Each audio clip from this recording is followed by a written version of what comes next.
All right, Derek. Fellow Toastmasters, welcome to the greatest international speech contest of District 57.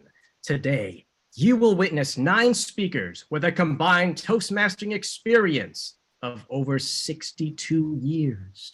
The fruits of their practice, hard work, and determination shall be unleashed. Witness their unique styles, distinct voices, and powerful messages that will keep you at the edge of the seat and fill you with awe and wonder. Sit back, hold tight, and prepare for an epic showdown unlike any other. Who shall win the ultimate prize and get crowned the champion of the District 57 International Speech Contest? Without further ado, allow me to invite our Zoom tech host to go over the meeting logistics. David Dye. Thank you very much, Derek, for opening up tonight's contest. Here are a few meeting rules before we begin. During the contest, it is incredibly important that everyone is muted, both for sound and video, so the contestant can be seen and heard without distraction. So please take a moment to mute yourself, turn off your video.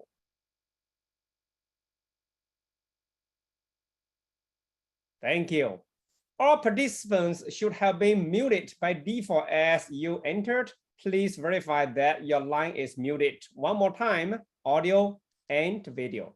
Also, while contestants are giving their speeches, only the speaker's video and the timer's video are allowed by Toastmasters International to be turned on. We will remind individuals to turn their videos off once. Failure to stop your video may mean that your video will be turned off by the tech host and you will be unable to turn it back on through the remainder of the contest. That's very, very severe. Please do not hold up any signs or change your Zoom profile picture to cheer any contestants during the contest. And please rename yourself. No photographs, screenshots, or video recording are allowed during the contestant speeches except with advanced approval from the contest chair. So I'm recording this whole event to the cloud, and Hans, our chief judge, is recording the whole event to his computer. So at the end, we need to send the video to the contest, Toastmaster International, of the winner from our district. Now, with that, I'm going to pass the control to our contest chair. Please join me in welcoming our contest chair for the event, Deborah Winner. Greetings, everyone. Welcome to our District 57 2023 International Speech Contest. What an exciting agenda we have tonight. I would like to recognize all guests for supporting our contest. In addition, I'd like to recognize those Toastmasters in attendance who serve outside of their clubs. They are our leaders in service. Our international district leaders, our chairpersons, division and area directors, our regional or international officers, our past regional or international officers, our D57 district director, Carolyn Douglas, our D57 District Program Director, Ed Cullen, our D57 District Club Growth Director, Sally Philpin, our past district directors, governors, Ashley Harkness, and our division directors and area directors. If I've missed anybody, please raise your hand. Our District 57 International Speech Contest first place winner goes on to compete in the Toastmasters International Speech Contest. If our first place winner makes it to the first round, they will compete at the International Conference Contest in the Bahamas between August 16th through the 19th, 2023. Our Toastmaster for tonight's contest is Ashley Harkness. Thank you, Deborah, and thank you very much. I'm calling on the Chief Judge, Hans Thoma. Have all of the contestants, judges, and ballot counters been briefed, and are the contestants eligible to compete? Yes, they are. Thank you very much, Chief Judge. It is time to begin the International Speech Contest. In this contest, we'll hear an original 5 to 7 minute speech from each contestant. In practical terms, a speech must be at least 4 minutes and 30 seconds and run no longer than 7 minutes and 30 seconds. As before, there will be 1 minute of silence after each contestant for the judges to mark their ballots.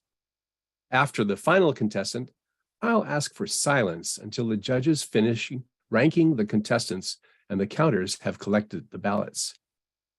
I'll again ask if they can hear me, wait for response, and see the timer. And after that confirmation, I'll introduce each contestant in the same way. Contestant number, name, speech title, title, and name. The speaking order has been randomly chosen, and I'll announce the order now. Contestant number 1, Jennifer Sherman. Contestant number 2, Mona Safari. Contestant number 3, Libov Ananeva. Contestant number 4, Genevieve Navarre Franklin. Contestant 5, Jackie Tweedy. Contestant 6, Arifullah Sharif. Contestant 7, Dr. Janet Lockhart Jones. Contestant 8, Raul Sansi. Contestant 9, Gary Wong. Our Chief Judge, Hans Thoma, has confirmed that all of the contestants, judges, timers, and ballot counters have been briefed, and all of the contestants are eligible to compete. Well, it's time to begin the contest. So, contestant number 1, Genevieve Navarre. Oh, excuse me, that's wrong. Jennifer Sherman. Can you see me? Can you see the timer, and can you hear me? Yes, I can. Thank you. Contestant number 1, Jennifer Sherman. Jennifer Sherman. Freedom. Freedom. Jennifer Sherman.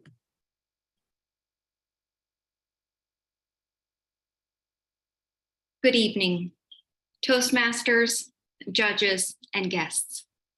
Freedom means something different to everyone. Tonight, journey with me to childhood, when freedom meant the same thing to all of us, and that was movement.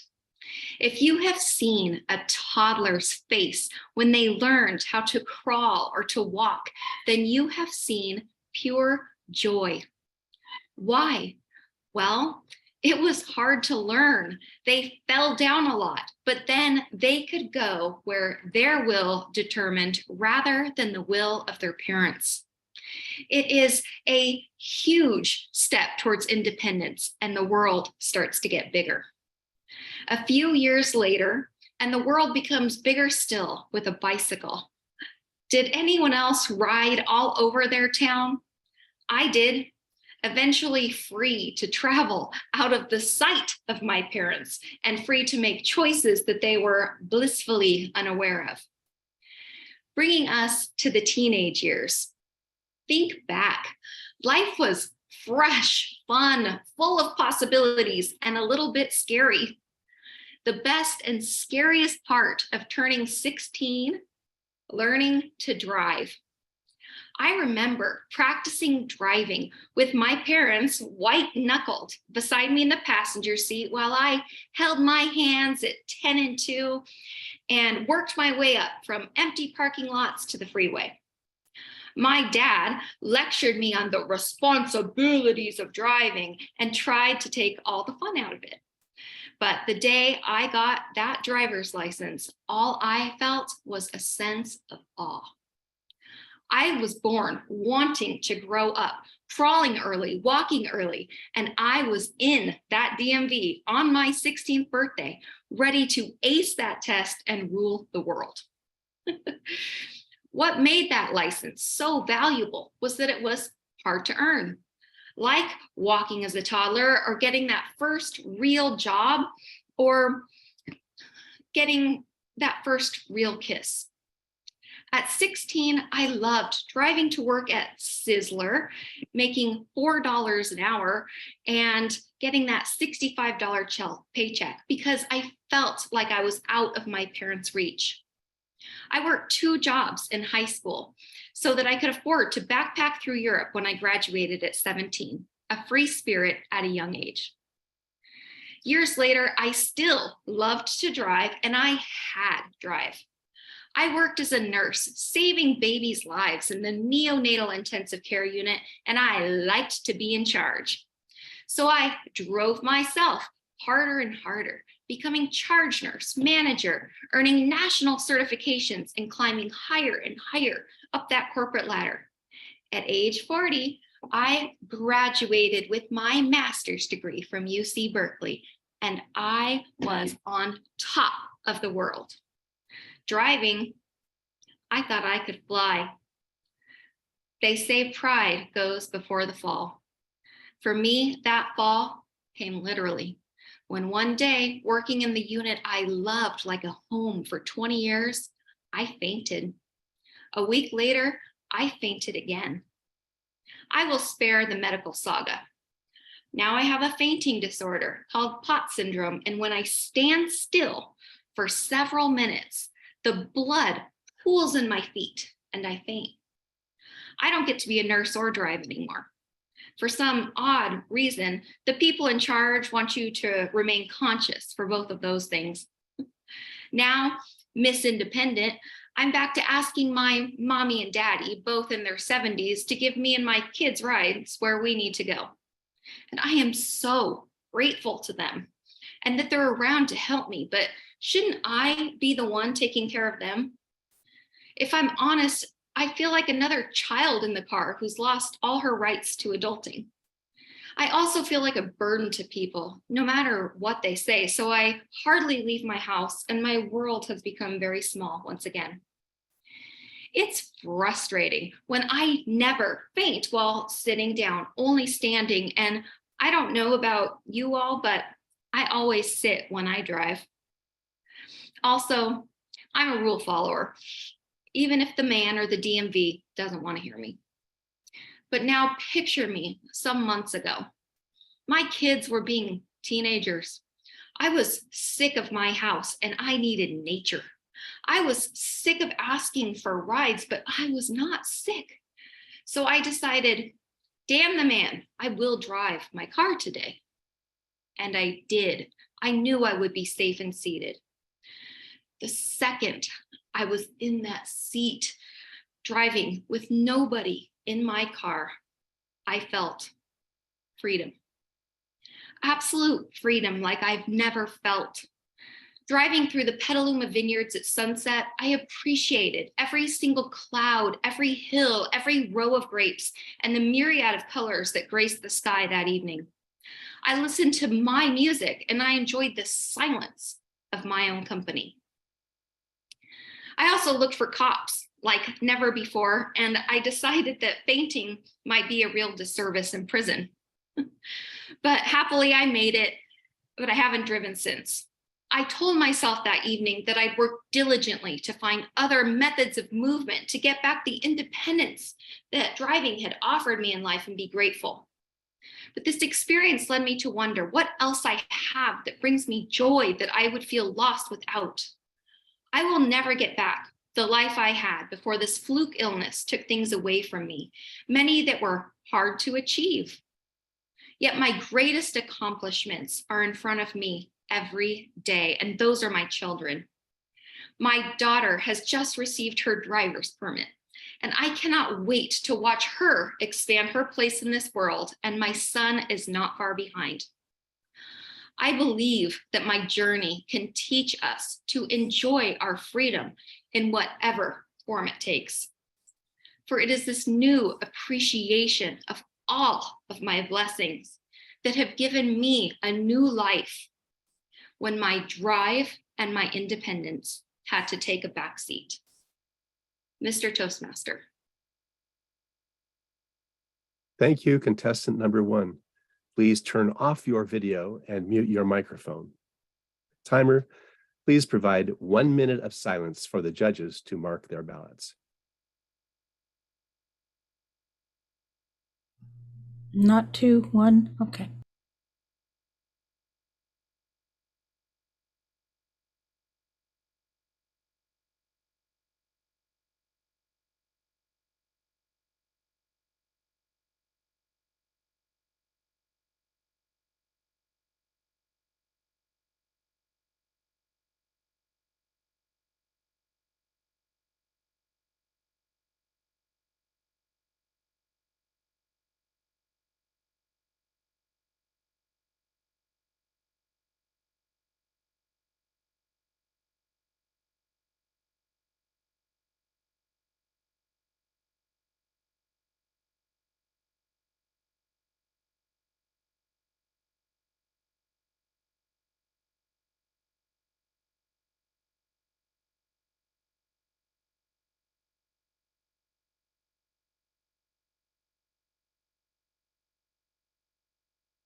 Thank you. Contestant number 2. Would you please unmute your mic and turn on your video? Contestant number 2, can you see the timer and can you hear me? I can hear you and I can see the timer, but timer is not pinned for me. You can see the timer. That's good enough, Mona. You do not need to Just pin the it. small on the top. Yeah. Okay. Yeah, you'll see the color come up. Yeah. Contestant number 2, Mona Safari. Break the chain. Break the chain. Mona Safari. Aggressively pulling my hand, she yelled, "Continue with your bad attitude and I will go ahead and tell everyone in your kindergarten how annoying you are. Why can't you be like other kids?"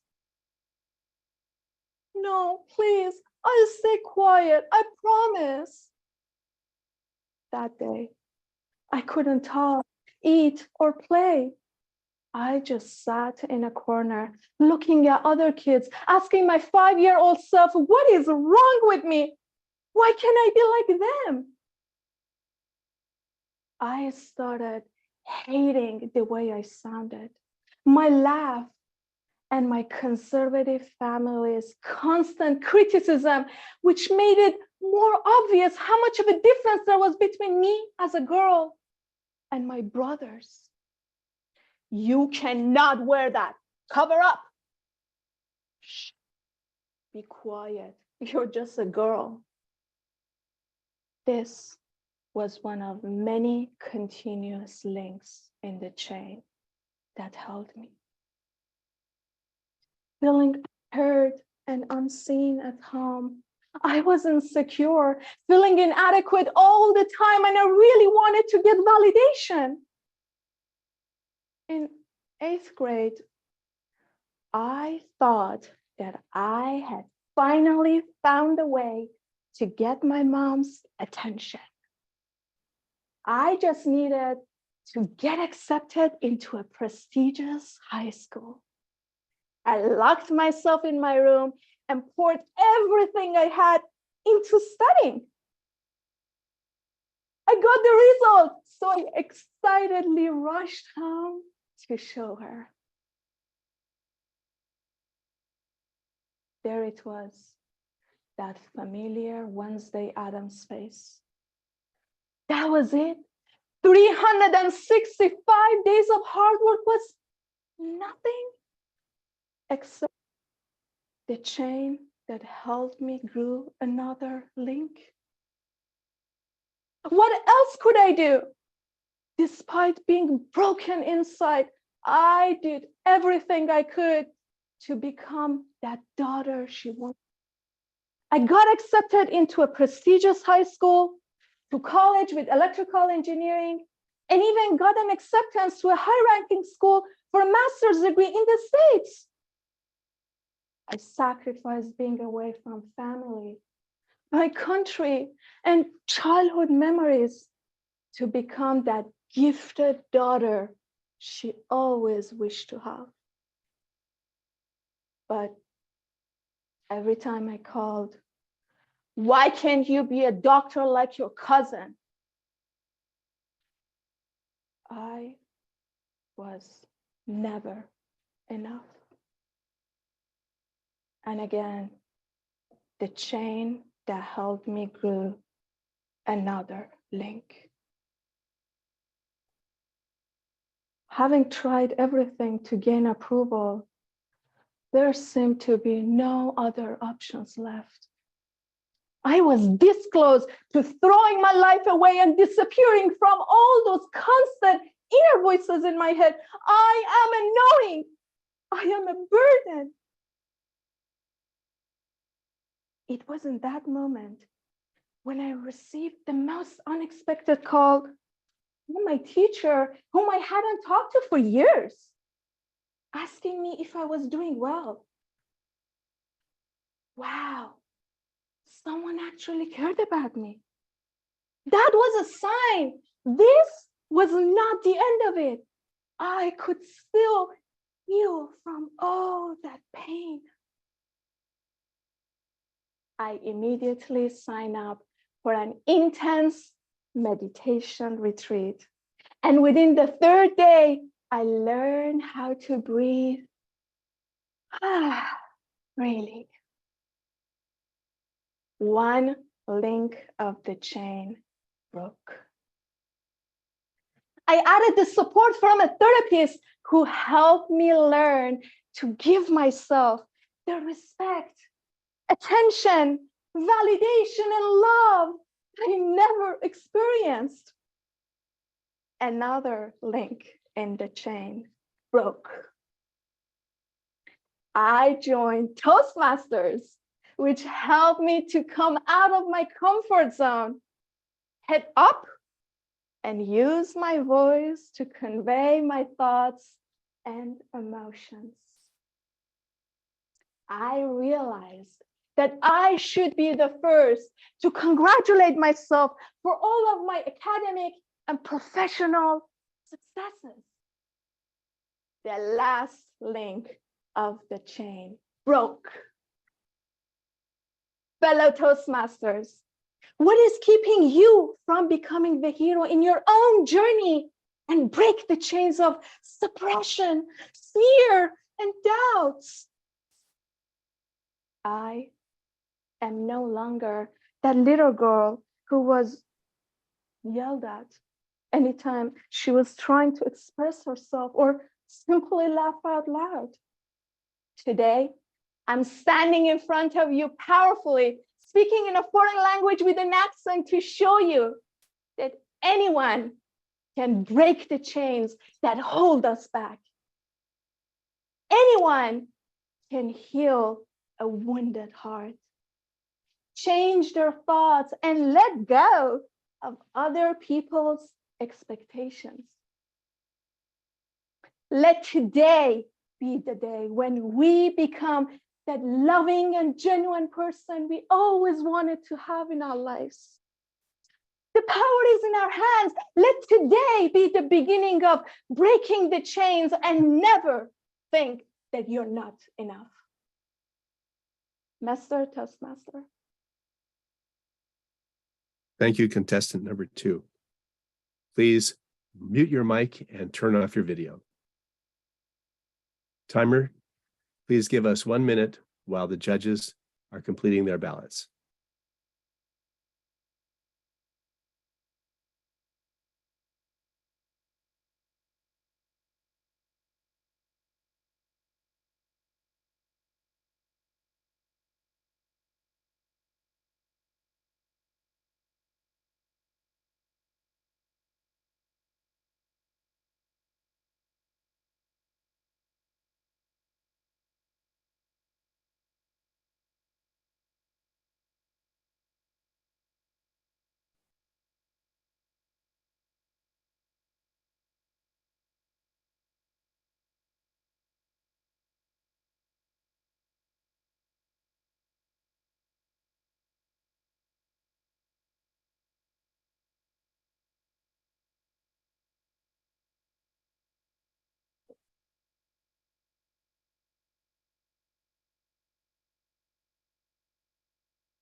Thank you, timer. Contestant number 3. Please turn on your video and turn on your microphone. Can you see the timer and can you hear me? Yeah, I can see the timer and I can hear you. Thank you. Lubov Ananeva, The Rose Garden. The Rose Garden. Lubov Ananeva. Life has a funny way of teaching you that sometimes it's the small things that count the most. All you need to do is stop and smell the roses. Mr. Contest Chair and dear friends.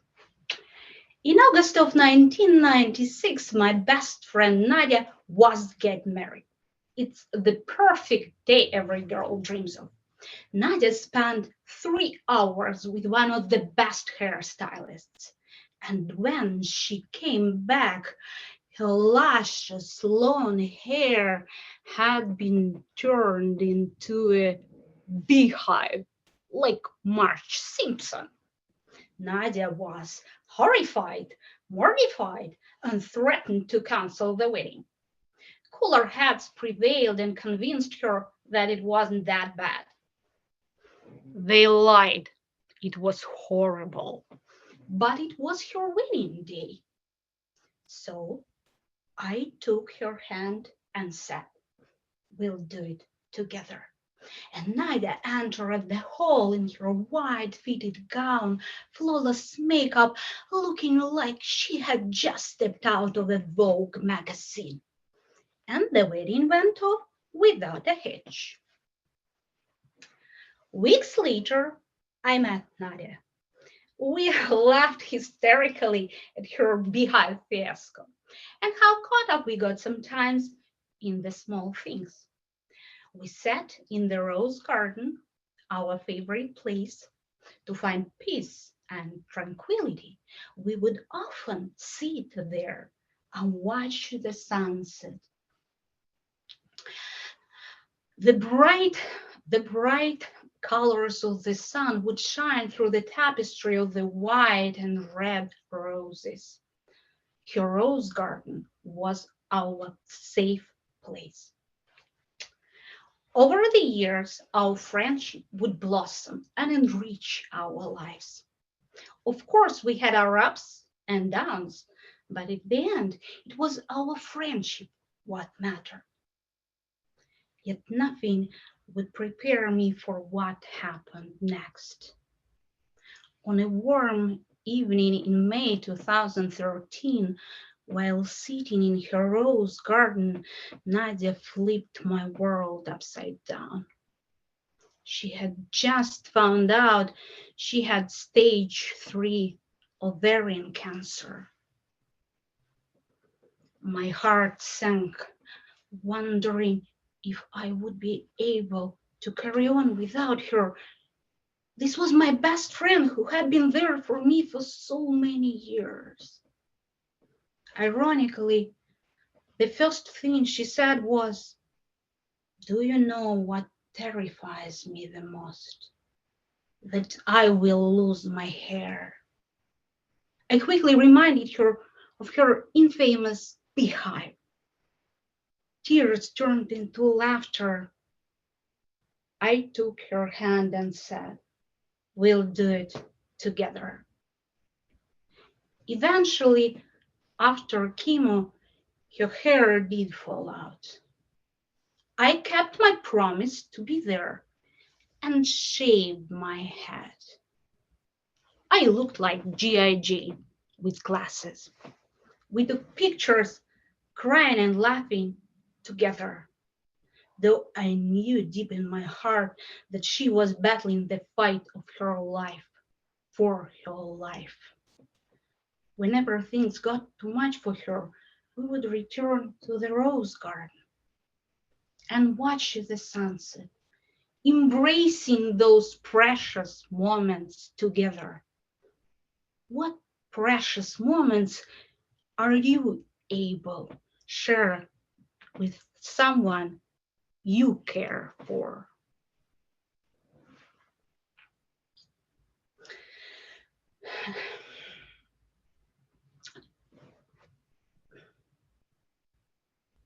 The following year, her hair eventually grew back, looking even stronger than before.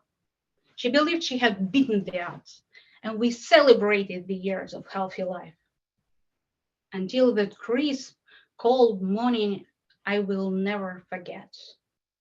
That morning, Nadia's daughter called to let me know that the beautiful flower I called my best friend had withered away.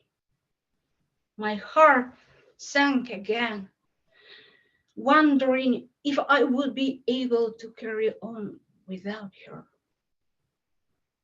Though time has passed, I still miss her, but those small moments matter the most to me.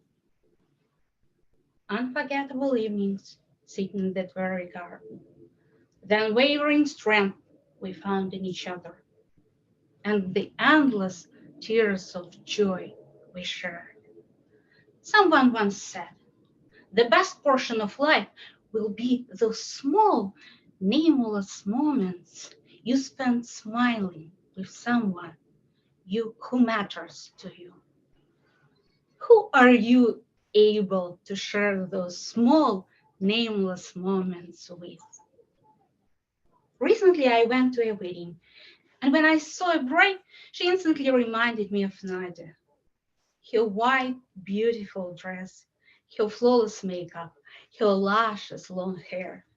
I couldn't help but smile, remembering how beautiful she looked that day, even with her beehive, like Mark Simpson.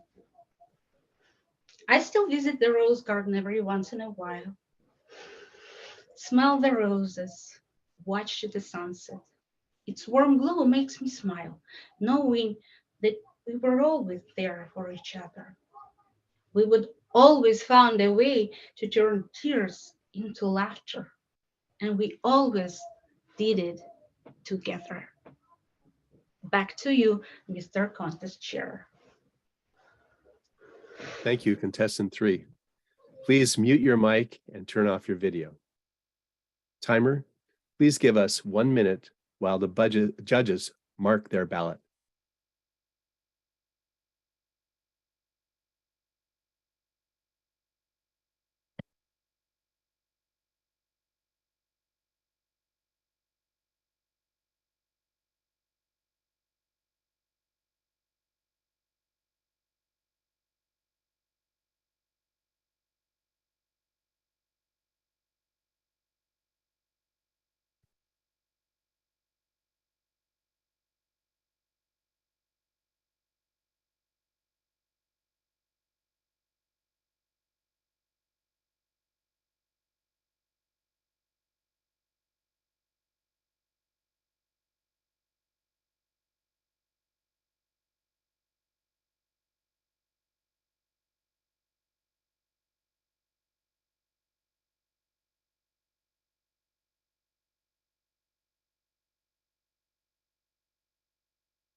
Thank you, timer.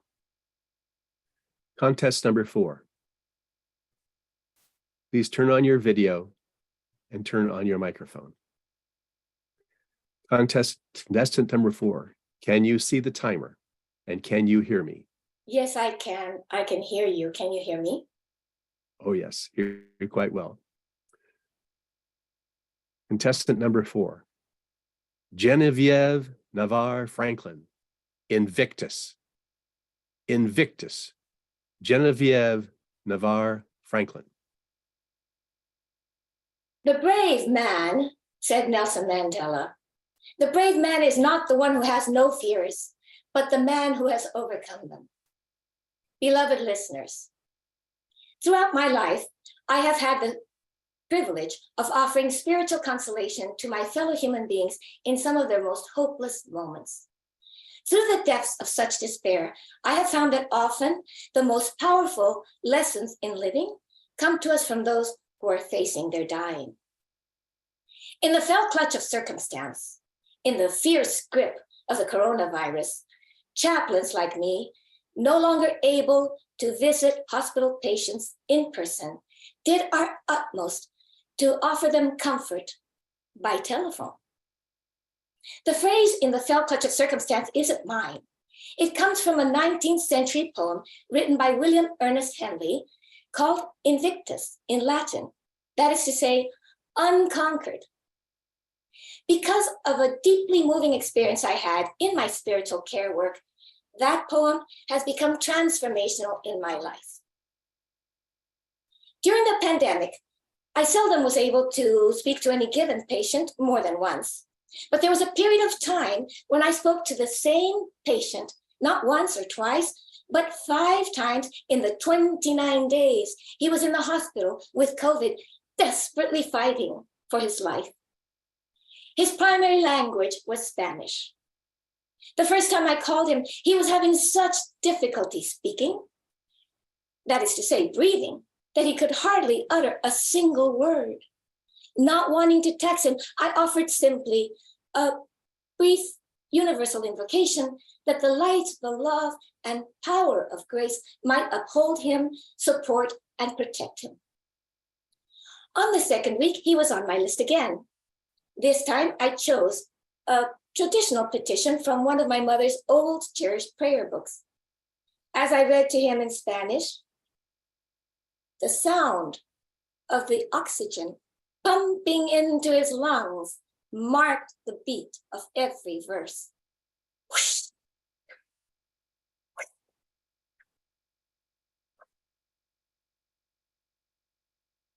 On the third week, he was still on my list. By then, I thought we had enough of a connection that I went Protestant. They have such a way of being chummy and intimate with their God. Thus it was that I too went on and on about all the things I wished for this man in his time of trial and crisis. On the 4th week, in anticipation, I felt drawn, as if by a commanding presence, to read Invictus to him. I said, I would like to read a poem to you that was of great inspiration to Nelson Mandela when he was at Robins Prison for having led the fight to end apartheid in South Africa. He replied, "Sí, señora, I know of Nelson Mandela." I began. Out of the night that covers me, black as the pit from pole to pole, I thank whatever gods may be for my unconquerable soul. En la noche interminable, oscura como un pozo insondable, doy gracias al Dios que fuera por mi alma inconquistable. He started weeping. He started gasping. Even though I couldn't see him, I could feel the awe and anguish and excitement in his voice. I said, "Señor, do you want me to stop?" He said, no, go on. And so I read the 2nd stanza and the 3rd stanza, and I got to the 4th stanza. It matters not how straight the gate, How filled with punishments the scroll. I am the master of my fate. I am the captain of my soul. Soy el amo de mi destino, soy el capitán de mi alma. In his halting speech, he then said, Señora, I don't know how of all the poems and prayers and petitions there exist, you chose to share that one with me now. I have been reflecting through these endless days. If I am given the gift of leaving this place alive, I will go home, I will make connections, I will make amends. I have come to know how precious is this life. But I want to tell you why this has meant so much to me now. On the very night before I came here, destined to go through these travails, I had been watching a film called Invictus. It is a story of Nelson Mandela. And I heard those words, soy el capitán de mi alma, I am the captain of my soul. I am beginning to have hope. I am beginning to see tomorrows. On the 5th week, he had been moved into a regular care ward. He told me again how much it had meant that those were the words we had shared, words written in 1875 by William Ernest Henley that a century later would support Nelson Mandela in his work of liberation, and decades later would help this valiant man as he struggled and worked for one more breath, and one more breath, and one more breath. On that day, he said, Señora, I don't know how to thank you, and I am infinitely grateful to whatever gods there be. I have been told that I will be discharged today. I am going home. In the deepest sense of the word, he had become invictus, unconquered. Thus may it be with you. Contest chair. Thank you, contestant 4. Please mute your mic and turn off your video. Timer, please give us 1 minute while the judges mark their ballots.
Thank you, timer.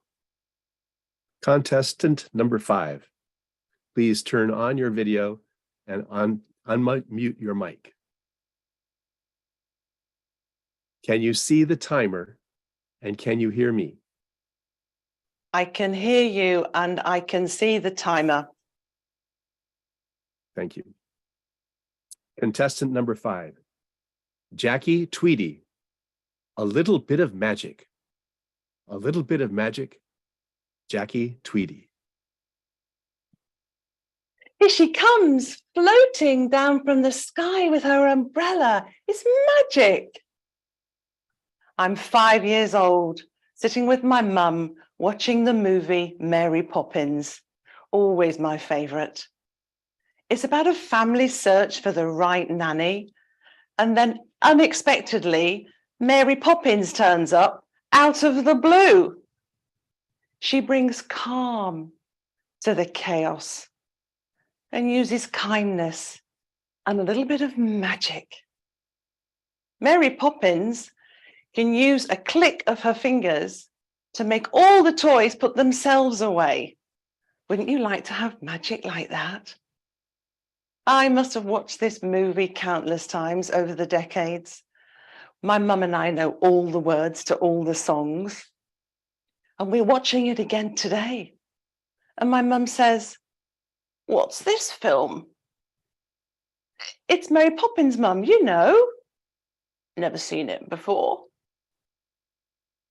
That's when I realize this dementia, like a thief that's been stealing my mum's memories away one by one over time, has come to take the last precious piece.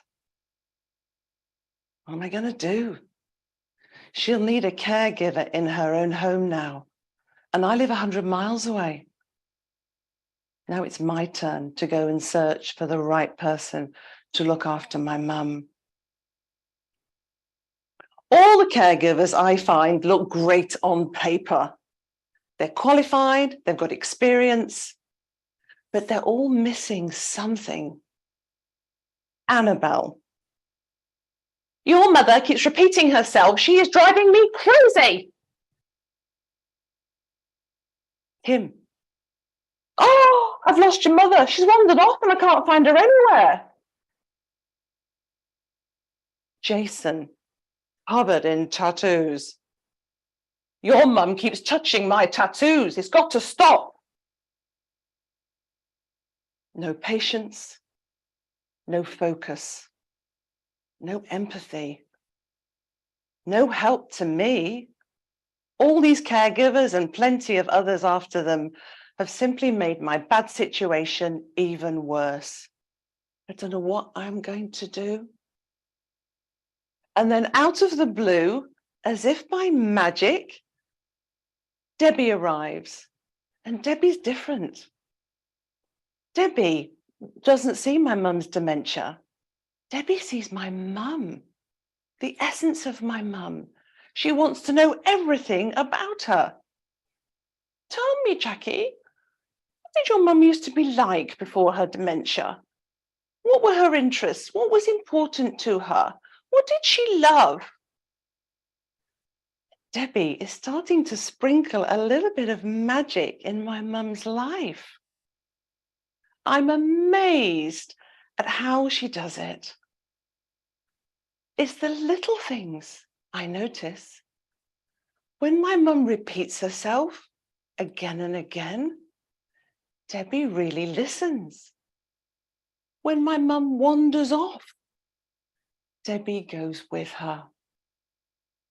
When my mum feels sad, Debbie comforts her. These may seem like little things, but the effect on my mum is magic.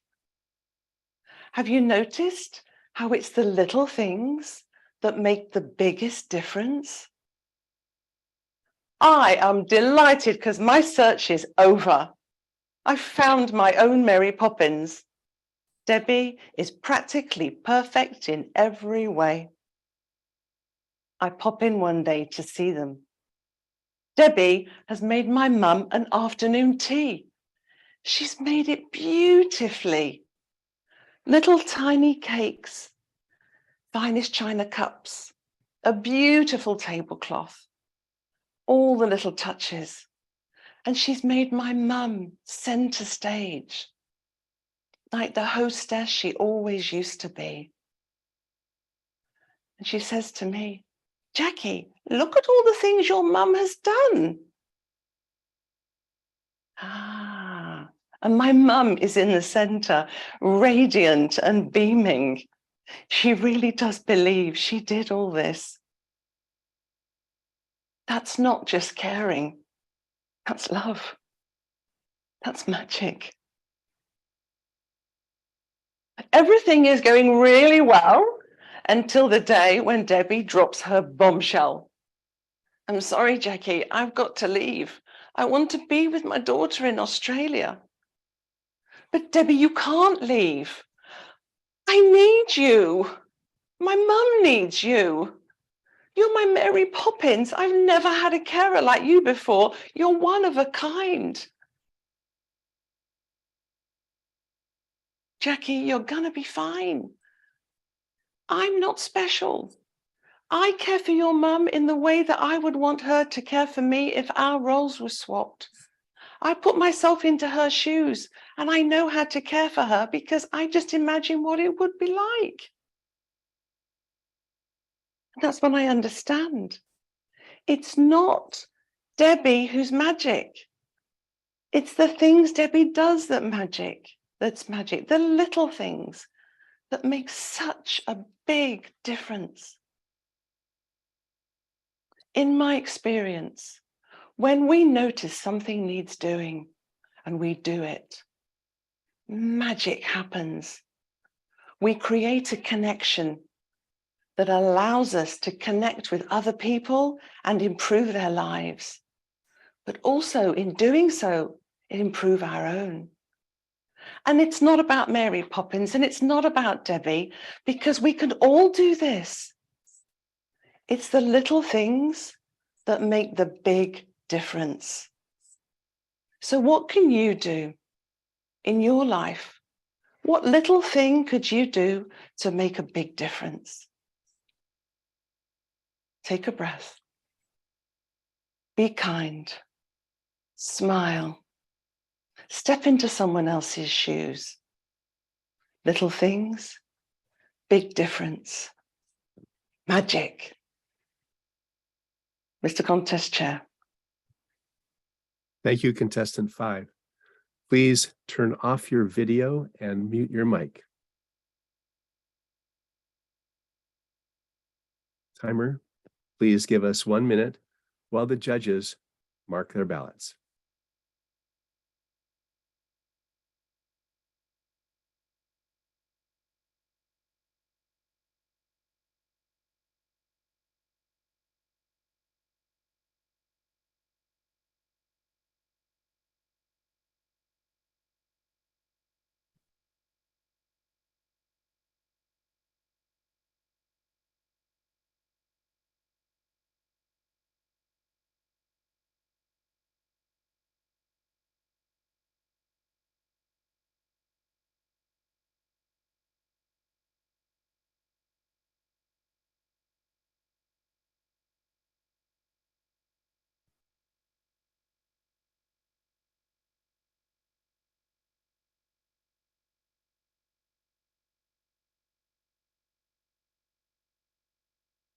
Thank you, timer. Timer, please show 5 minutes. Speaker number 6, we're going to take a 5-minute break. Please stand down. Thank you. Ladies and gentlemen, we're going to have a 5-minute break, and we'll be back in 5 minutes and whatever seconds there are. So please come back in 5 minutes. Thank you.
Time's up. Thank you, timer. Welcome back.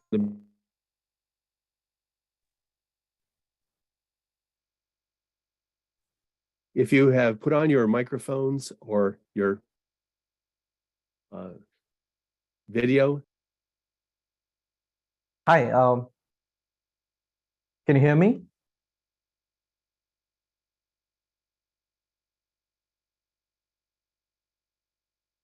Sorry, I can't hear you. Can you hear me? Wait seconds. Actually, it's muted. I need help staying unmuted. Okay. Speaker number 6, can you see the timer and can you hear me? Yes. Yes, I can do that. Can you hear me? Yes, thank you very much. I you. apologize for the technical difficulties. Speaker number 6, Arifullah Sharif. Unstoppable. Unstoppable. Arifullah Sharif. Once upon a time, there were two kids in a village, Ram, a 10-year-old kid, and Babu, a 6-year-old kid. They were very close friends. One day, they went outside the village near a pond for playing. Ram, the 10-year-old kid, fell inside the pond. Babu really wanted to save his friend. He looked around, he found a rope, and he threw the rope inside the pond. Ram, on the other side, held the rope very tightly. Babu tried to pull the rope. Remember, it was not easy for a 6-year-old kid to pull a 10-year-old kid. But without thinking even for a second, Babu gave all his energy. He kept on pulling, he kept on pulling, he kept on pulling until he was able to save his friend. Now the kids were happy, but they were scared to share the story back in village, as they'll be in huge trouble if their families know about this. Interestingly, no one in the village believed their story, except one wise old man. Now the entire village was surprised. Why does the wise old man believe in story which sounds fake? They all went to his house and asked, why does he believe in the story which sounds so fake? How can a 6-year-old kid pull a 10-year-old kid outside the pond? The wise old man smiled and told one very interesting thing. Babu was able to do it because there was no one out there to tell him he cannot do it. Let me repeat it. There was no one out there to tell him he cannot do it. Not even himself. My dear fellow Toastmasters, imagine if something like this happens in our lives and we have no negative thoughts to stop us from whatever we want to do in our life. How would that feel? How would that feel? That will feel amazing. That will feel unstoppable, just like Babu in that story. I'm from a very humble background back in India.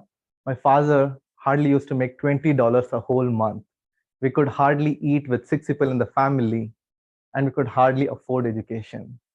On top of that, I had very bad stuttering. My stuttering was so bad, it used to take me minutes to even talk one sentence. Now you can imagine the amount of negative thoughts I had in my mind as a kid about this whole world. In spite of all the odds, here I am working in Bay Area as an engineering leader in one of the best tech companies in the world, and also living a pretty happy and unstoppable life. Today, I'm going to share tips which helps me free my mind from negative thoughts and start living an unstoppable life. We all have negative thoughts in our mind. We have built these negative thoughts in our mind, and let's call 2 walls in our mind. Outer wall from all the negative voices from outside, and inner wall from all the negative voices from outside. Let's start from the outer wall, which is wall number 1. If any of you want to do anything new in your life, how many of you heard, hey, you cannot do it? Hey, it's risky. How many of you heard that? I have heard it many times. I'll tell you what has worked for me. Just asking why. Just asking why to all the negative people around you. you'll realize that those people tell you cannot do it because they themselves cannot do it. But there are a few positive people around you, and you should really respect that. For example, when I was a kid, no one around me believed I could do anything big except my mom. She used to tell me, Araf, you'll be an engineer one day. That one line was stuck with me throughout my education, and I went on to be a really good student. Once you start asking why to all the negative people and start respecting the positive people around you, you'll slowly start to break the outer wall of negative thoughts. And once you do that, there is no one out there to stop you from whatever you want to do in your life, except one person. Except one person. Who's that? Yes, that's ourselves. We have built a huge, thick wall of negative thoughts from all the negative voices from inside. And that's wall number 2. We are human beings. Negative thoughts do come. A lot of negative thoughts come. Can I do it? Am I worth it? I'll tell you what has worked for me. It is very similar logic. Just asking myself why. Just asking myself why to all the negative thoughts which come from inside. You'll be surprised that your mind knows a lot of answers. For example, I was stuck in my career a few years back. I kept on asking why to myself. Then I realized that the real underlying problem is public speaking. I was really afraid to talk in public due to my stuttering. That motivated me to do a whole bunch of things, including Toastmasters. Just this one word, why, did a huge magic for me. Once you start asking why to all the negative thoughts from inside and start solving the real underlying problems, you'll slowly start to break even the inner thick wall of negative thoughts. My dear fellow Toastmasters, once you break the outer wall and the inner wall of negative thoughts, you'll be open to any new challenges and opportunities in your life. You'll feel the force that you can do whatever you want to do in your life without any negative thoughts, just like Babu in that story. And you will be unstoppable. Unstoppable!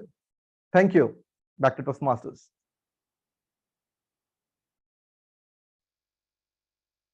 Thank you. Contestant 6, please turn off your video and mute your mic. Timer, please put 1 minute on the clock for the judges to mark their ballots.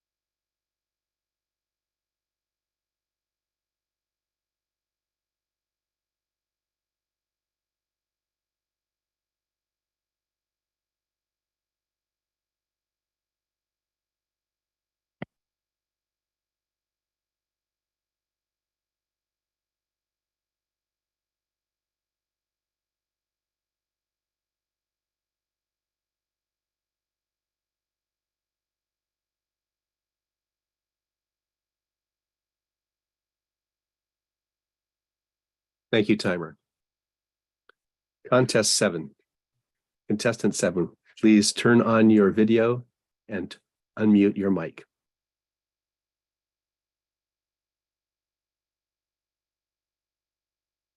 Contestant 7, Janet Lockhart Jones. The truth about stuttering. The truth about stuttering.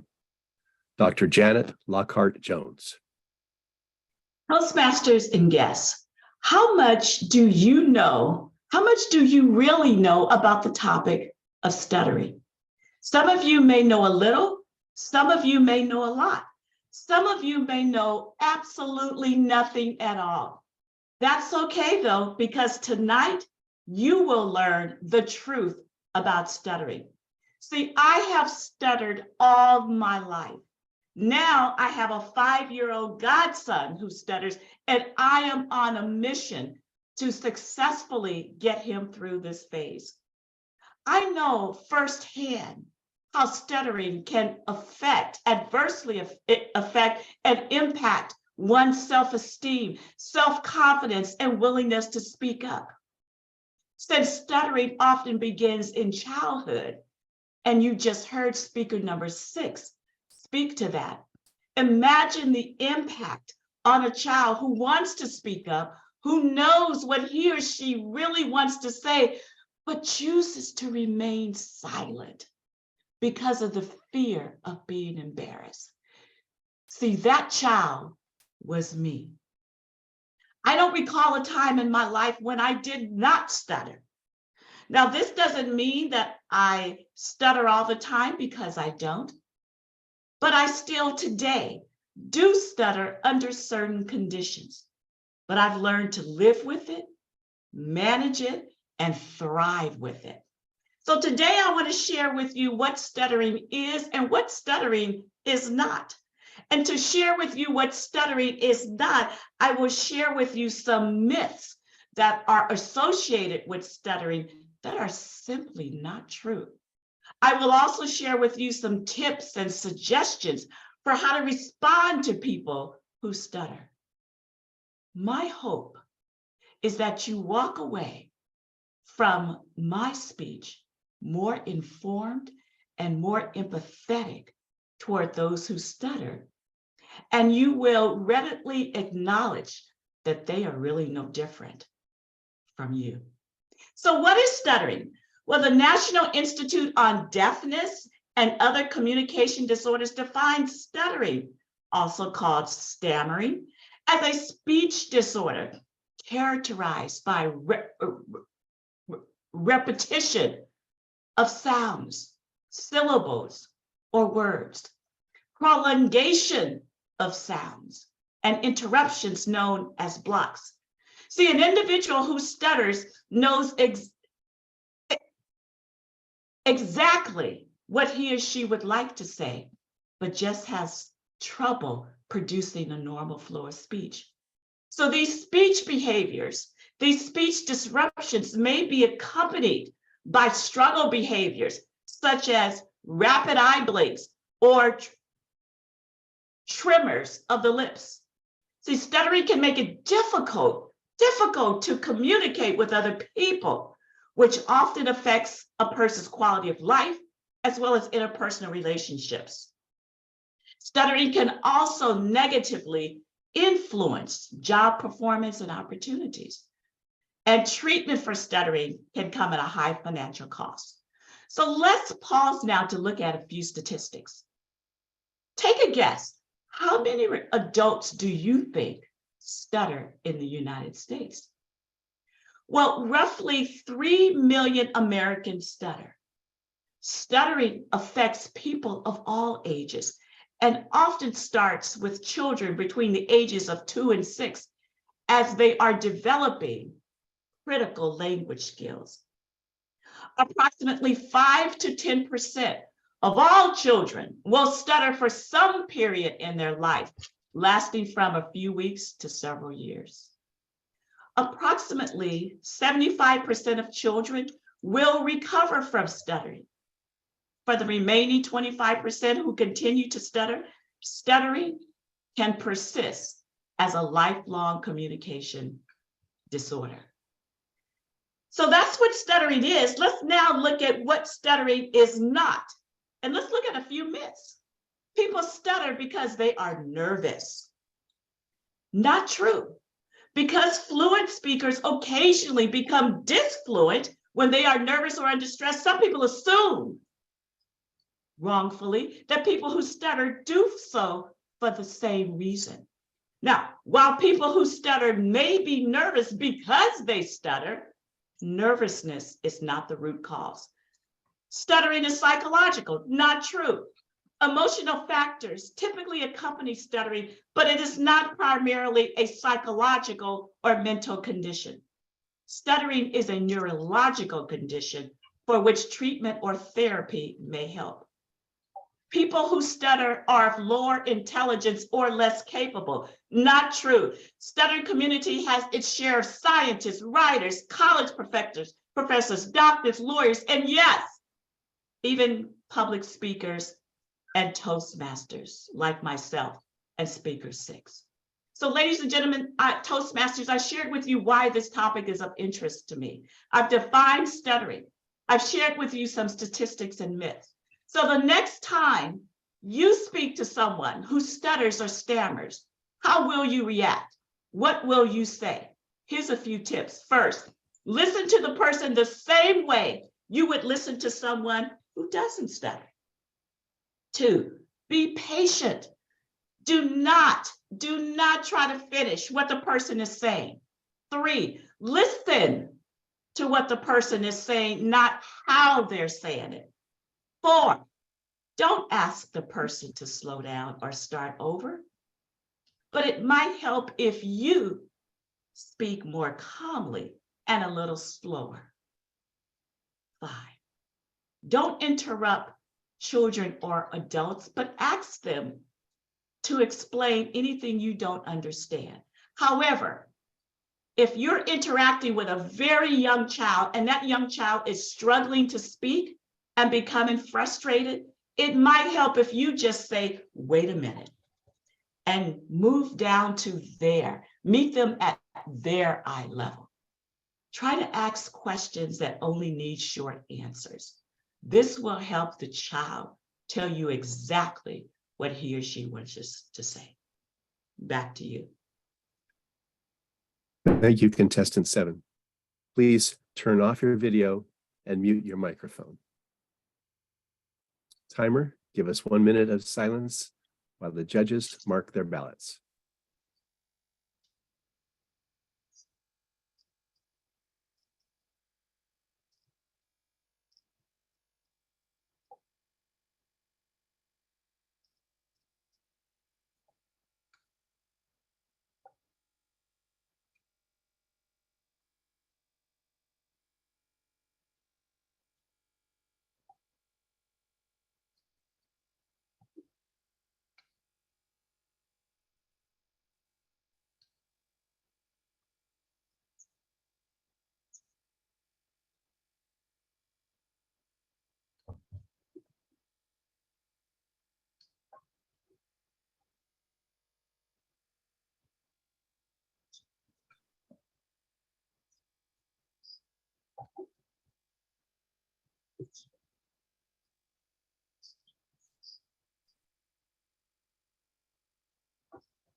Thank you, timer. Contestant number 8, please turn on your video and unmute your microphone. Can you hear me? Yes, I can hear you. Can you see the timer? Yes, I can. Just give me 1 sec.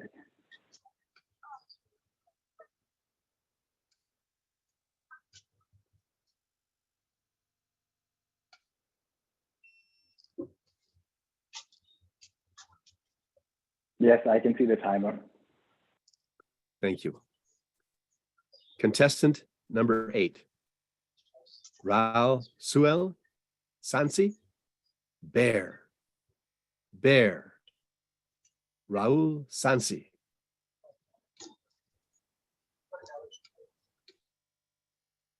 I had a bear encounter.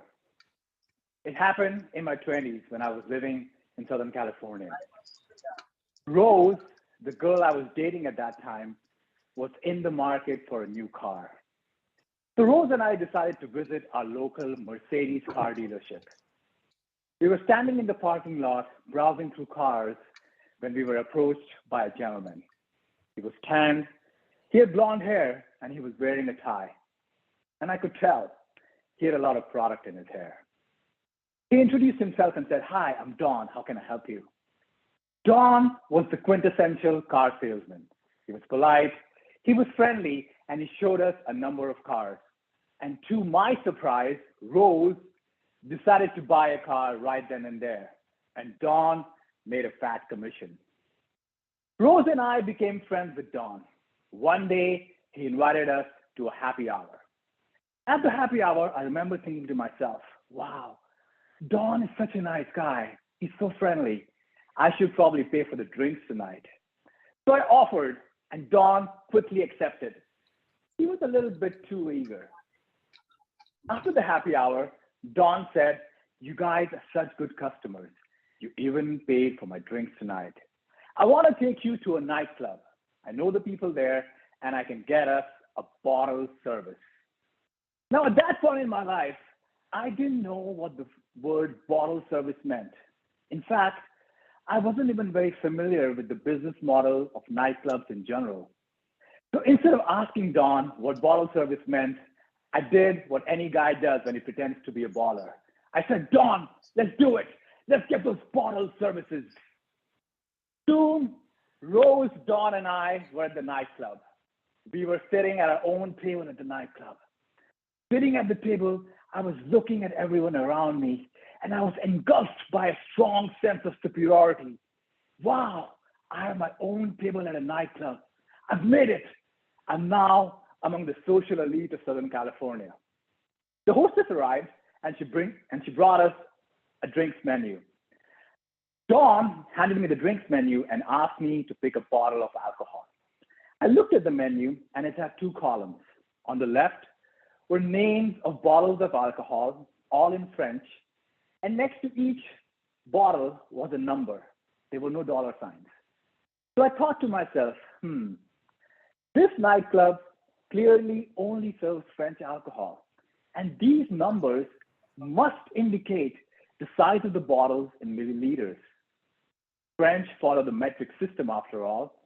There were three of us, so I picked a bottle that had a large number written next to it and showed it to the hostess.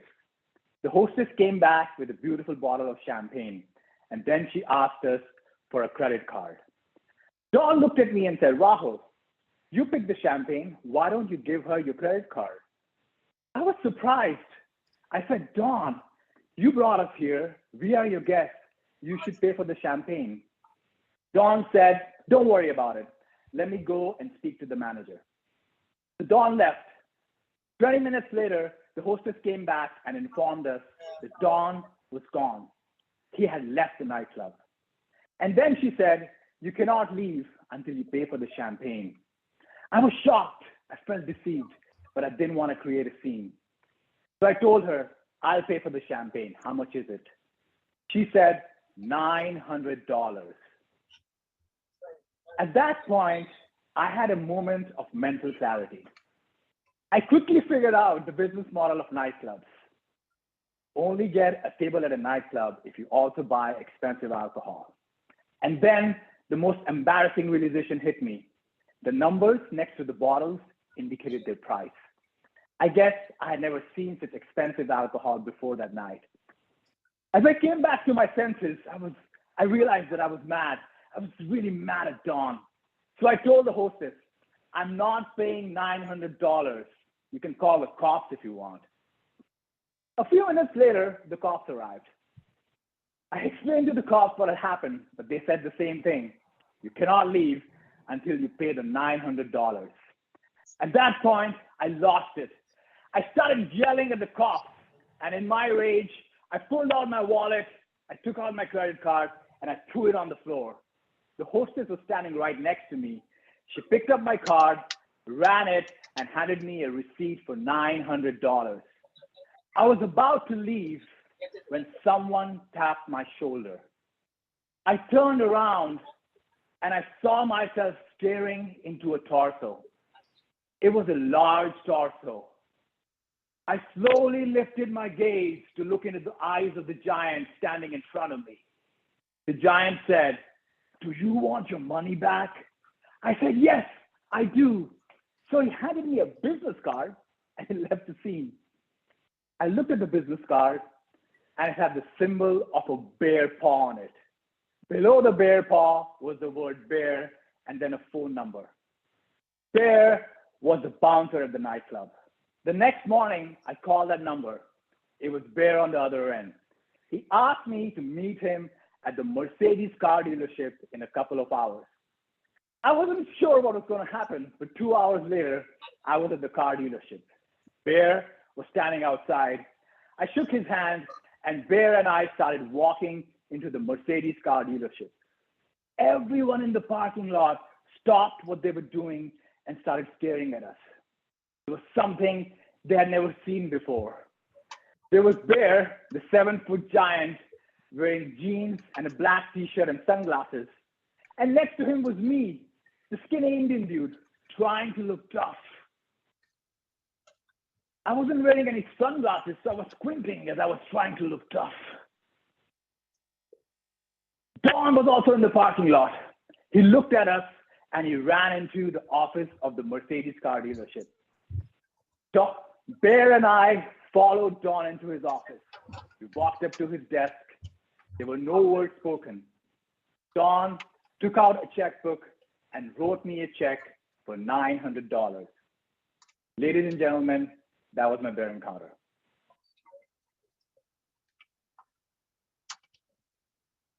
Thank you, contestant 8. Please turn off your video and silence your microphone by muting. Thank you. Timer, please give us 1 minute while the judges mark their ballots.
Thank you, timer. Contestant number 9, please turn on your video and unmute your microphone. Contestant number 9, Gary Wong. Always there, Gary Wong. Is there someone in your life who is always there? My dad was always there for me. From the time I was small, he would bring me down to his grocery store. My dad owned a grocery store and he wanted me to be around him. I asked him many different questions as he taught me how to count change, taught me how to treat customers right. I once asked him, Dad, why is it important that we open the store on time? And my dad would say, son, it's important because if your customers can depend on you, they will trust you with their business. My dad taught me integrity, responsibility, and the importance of hard work. He was so proud of me. I remember when I joined the University of California marching band. For the first time as a freshman at the University of California, I marched out onto the football field. My dad was so proud of me. He dragged my 4 younger sisters every single football game to see their big brother perform on the field. They loved it when they could yell, "Go Bears, go Bears!" And my dad was so proud because family was the most important thing to him, to see his kids support each other. But I have to say, my sisters probably hate college football today as a result of that experience. Then I got married. I can tell you I was married happily for 46 years. of which 2 of them were not so happy. You probably have heard this before. You're insensitive. You never understand what I'm trying to say. What's the matter with you? Don't you ever think about me? I heard this over and over again. And I thought to myself, what have I done wrong? Did I marry the wrong person? And my dad would say, Gary, when you ask, did you marry the wrong person? Make sure you're not the wrong person. And then he said to me, you may think that you are 99% right and she's 99% wrong, but I give you these words of wisdom that will save you a lot of heartache. Say to her, I'm sorry. Please forgive me. I was only thinking of myself. Dad had these words of wisdom, and he would always finish off by saying, and this too will pass. Dad was strong. He was independent. His family depended on him. I depended on him. He was always a good fighter, always looking for the good in people, always the encourager, always the one to see the good in people and find the best in a worse situation. I always thought Dad would be with me for my entire life. Then one day, my mom called me. My mom was 94 years old. My dad was 91. Gary, please come over. Dad's fallen down again. I quickly got in the car and drove as fast as I could to see my dad prostrate on the floor because he was trying to get to the bathroom in the middle of the night. He didn't want to wear diapers. He insisted that he had to go to the bathroom on his own. Unfortunately, this happened 4 times in 9 days when he lost his balance. And my sisters and I said, we really need to do something. Let's bring in a caregiver to be with him at least between 11 p.m. and 7 a.m. at night to assist him so he doesn't lose his balance and lose control of his walker. But as the months wore on, we could see that things were going badly until we had to bring in a caregiver. I still remember that fateful day when Mom said, Gary, I don't like strangers living in my house. I said, Mom, this is for the best. I can take care of Dad. Mom, you'll have trouble just helping him into his wheelchair. Well, how long is he going to stay here? I said, forever. As the days and the months went by, Dad got weaker. And I thought to myself, here's my dad. He taught me how to tie a tie. And today I have to tie his tie because he was too weak to do it himself. And he taught me how to shave. Oh, you missed a spot. And then I see myself having to shave him now because he can no longer shave himself. He couldn't even hold the shaver. He taught me how to drive a car. And now I was driving him to the doctor. We had to take his license away. Dad had become increasingly more dependent on everything. Someone to bathe him, to dress him, to feed him, even to change his diapers. And I think to myself, how things have changed so much. One night I was changing my dad's diapers and he said, Gary, what, Dad? What did you say? Gary. I can't get that, Dad. What did you say? I love you. I love you too, Dad. You'll always be in my heart. Mom passed first.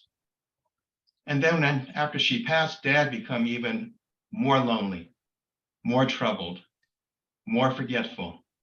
Heartbreaking when he said to me, Gary, Where's mom? I haven't seen her for a while. And we'd have to tell him over again what had happened. Dad will always be in my heart. What about you? Is there someone in your life that loves you, that's always there for you?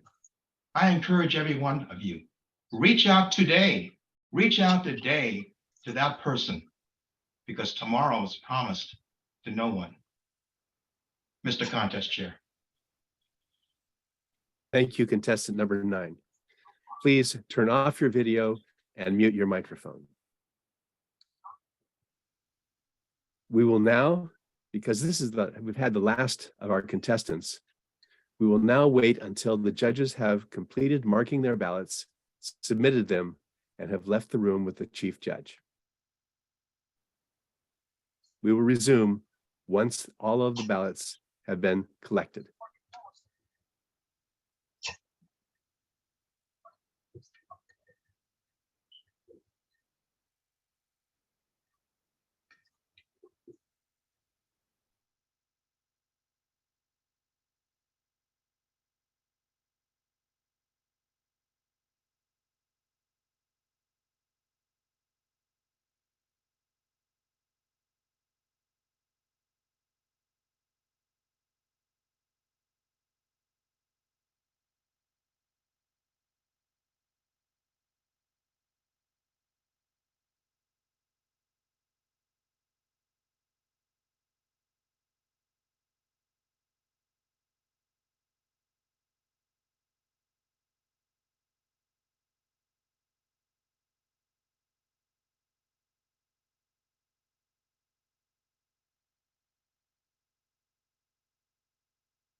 This is the chief judge.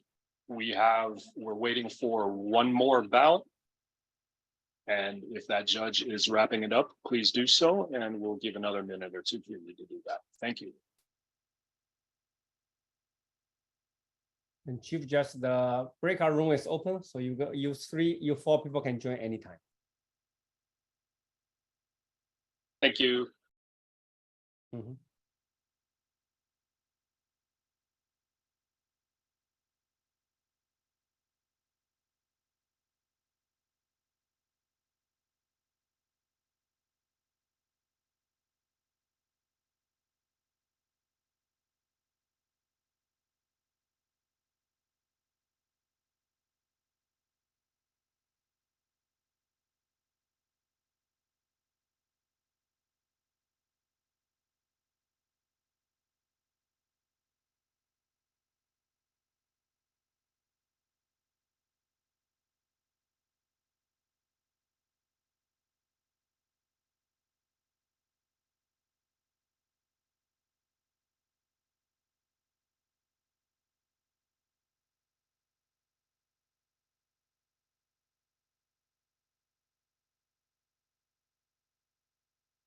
Master Toastmaster, I think you can proceed. Thank you. Well, the contest has concluded, but it's time for us to take the opportunity to get to know some of the contestants. Would you please? I'm sorry. I did this again. Did Hans come back? My fault. Did Hans say all ballots have been collected now? No, he has not. I'm sorry. I've done this to you before. My apologies. I think they're right in the breakout room. I think they already received. They are good. Okay, I want to confirm that. Sorry. Proceed. It's all right, Elliot. We can go to Starbucks and you can buy me a coffee. I will. Thank you for that. Since everybody has agreed that the judges and the ballots are gone, let's get our contestants out here. I'm going to call on them one at a time in the order of their speaking and ask them to unmute their microphones and come in with their videos. And timer, you give me 1.5 minutes per each one before I see a green. Thank you very much.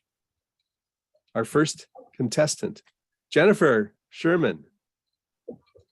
Jennifer, thank you very much for your speech tonight. Please tell us the club you're in and the name of the club and how long you've been in Toastmasters. Thank you. I am in Sunrise Business Leaders Toastmasters, and I have been in the club about 1.5 years. Ah, exciting. All right. I'm going to turn on a light over here because it's getting dark outside. So tell us, what is one of your major interests and hobbies that you utilized during your free time? Well, this has been one of my biggest hobbies since the pandemic, actually. And I also like to keep abreast of all of the nursing things that are going on in the world, even though I can't be a nurse anymore. So I stay updated on those things. And then I've recently learned how to watercolor and got a new puppy. So that takes a lot of time, actually. Oh, most definitely. The puppy for sure. And they'll continue on and on. But watercolors are a very fascinating art form. That is for sure. Yeah. What about watercoloring inspires you the most? You know, I really like in watercolor how you actually paint with water and then you drop a piece of color into it and see how it flows out. So learning how to do that type of painting has been really fun for me. And it's because it's harder than it looks to make it look pretty. I'm not I very can well imagine. Oh, don't discount your own abilities. You'd be surprised. People see things in paintings that you may not know were there, but are grateful for them. I have one more question. What is your favorite quote? Oh, my favorite quote. Gosh, that's a really good question. I have so many by Eleanor Roosevelt, actually. She's one of my favorite people to quote. Mm-hmm. And right now, I can't think of a single one by her off the top of my head. Man, that's a trick question. What to come up with on the spot. You picked a difficult person there because Eleanor Roosevelt is very famous for many, many things she's done. And so I can understand why you are inspired by her. She inspired millions of others. I want to thank you very much for being in the contest tonight. And we're going to move on to contestant number 2. Thank So you. Jennifer, would you please mute your mic and turn off your video. Thank you. Thank you. Contestant number 2, Mona Safari. Please turn on your microphone and unmute and show yourself video-wise. There we go. Mona, how long have you been in Toastmasters and what is your club? I joined Toastmasters when pandemic hit, beginning of 2020. It goes 3 strong years. And my home club is Andishe. And I'm also I recently joined TLC, Toastmasters Leadership Club. I know those clubs very well. That's very good. Very good. So tell us, what hobbies and interests do you have besides Toastmastering? Definitely Toastmasters, I believe, for all of us. During pandemic, especially last year, I started a side hustle, something that I feel makes me happy. I started my small business as custom design embroidery designer, or business, if I can call it that way. And it's fun hobby on the side that I put all my skills, my artistic skills together and design anything that I want on any material, clothing, caps, sweatshirts, in a corporation level. At a corporation level. That's an artistry that goes along with what you're doing. So tell us, what is your favorite quote? My favorite quote, I love Rumi, as many people know him. Western, now we have more familiarity with spiritual poets in Middle East. And one of his quotes says, the healing is in the pain. And that's where I was trying to have, that was inspiration for me to write down this speech that I presented today, that if there's something unhealed in you, you can bring something beautiful out of it and heal it as much as you can.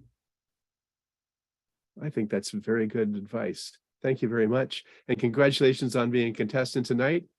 We're going to move on. So please mute your microphone and turn off your video. Contestant number 3, Lubov Ananeva. Please unmute your microphone and turn on your video. Hello again. Hello again. Tell us the club you're in and how long you've been in Toastmasters. I joined in June 2020, I guess. So it's almost 2 years. And my club is my favorite club in the world. It's the Island City Toastmasters Club, Alameda, California. Hello, guys. I know you're here. Oh, yeah, that's a very nice club. Tell us, so what are your interests and hobbies besides Toastmastering? Actually, I love reading. And I love storytelling. Yeah. Storytelling. Mm-hmm. Have you thought about getting the storytelling club? Storytelling, it is now like my hobby, kinda, because of Toastmasters Club. Because last year I met this terrific guy at our spring conference who is a terrific storyteller, Matthew Dix, and because of him, so I now a big fan of storytelling. Excellent, excellent. I think the most speeches that are successful have a story in them of themselves, or maybe even the speech itself. Fantastic. Do you have a favorite quote that you use and like to tell about? Yeah, actually, I have a favorite quote. It's you own everything what happened to you. Tell your stories. And that is so true. It belongs to Anne Lamott, our local author who lives in Marin County. So, and it's so true because everybody has stories. We just sometimes so like shy to tell our stories, but there are people outside who need to hear our stories. So just go outside and tell your stories. Good advice for everyone. Good advice for everyone. Do you have a favorite quote? Or have I already asked you that question? Yeah. In that case, I'm going to have to move on, and thank you very much. Congratulations on becoming a contestant tonight, and we'll see you later. Thank you. Turn off your video and turn on mute your mic, please. Thank you.